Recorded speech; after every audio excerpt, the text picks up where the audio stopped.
Deputy commissioner Muhammad Anwar بریار کا رات گئے اچانک ڈی ایچ کیو پناہ گاہ RSC سرور والی کا دورہ۔ محمد انور بریار نے ڈی ایچ کیو میں صفائی ستھرائی سٹاف کی حاضری اور دیگر معاملات کا جائزہ لیا۔ ڈی ایچ کیو اسپتال میں ناقص صفائی پر ڈپٹی کمشنر برہم ہو گئے۔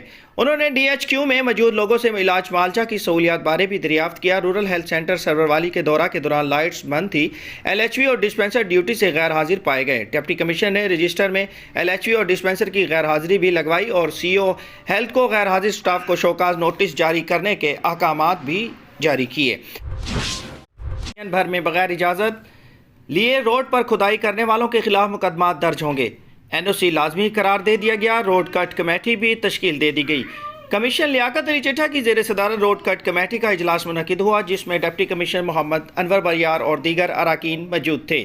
کمشنر ڈیرہ غازی خان ڈویژن لیاقت علی چٹھا نے روڈ کٹ کمیٹی کے اجلاس کی صدارت کرتے ہوئے کہا کہ اکثریت دیکھا جاتا ہے کہ محکمے اور پرائیویٹ افراد روڈ اور گلیوں اپنے مفاد کے لیے کھود کر چلے جاتے ہیں، جس سے لوگوں کو مشکلات پیش آتی ہیں۔ ضروری تنصیبات کی منتقلی کے لیے تمام کو روڈ کٹ کمیٹی سے تحریری اجازت لینے کے ساتھ بحالی کے لیے اخراجات جمع کرانے ہوں گے، تاکہ بعد میں روڈ اور گلی کو اصلی حالت میں بروقت بحال کرایا جا سکے۔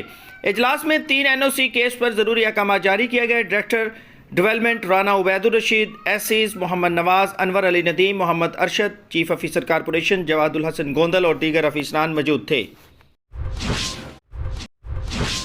رپورٹ کے مطابق شہر کے 2 اہم پارک کی بحالی کے منصوبوں کا افتتاح کر دیا گیا۔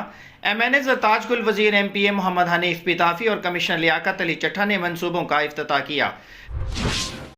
مطابق جہاں پر سیلاب سے متاثرہ خاندانوں میں امداد کا سلسلہ جاری ہے، پاکستان ورکرز فیڈریشن بلوچستان کی جانب سے 40 خاندانوں میں راشن اور نقد رقم تقسیم کی گئی۔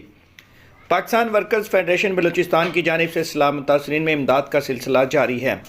پاکستان ورکرز فیڈریشن بلوچستان کی جانب سے آل بلوچستان بھٹا ورکرز یونین کے مرکزی صدر ملک منیر احمد شلنگی کے تعاون سے جاموٹ یوتھ بلوچستان CB کے صدر صلاح الدین چشتی کے نشاندہی پر بھٹا مزدوروں میں راشن اور نقد رقم تقسیم کیے گئے۔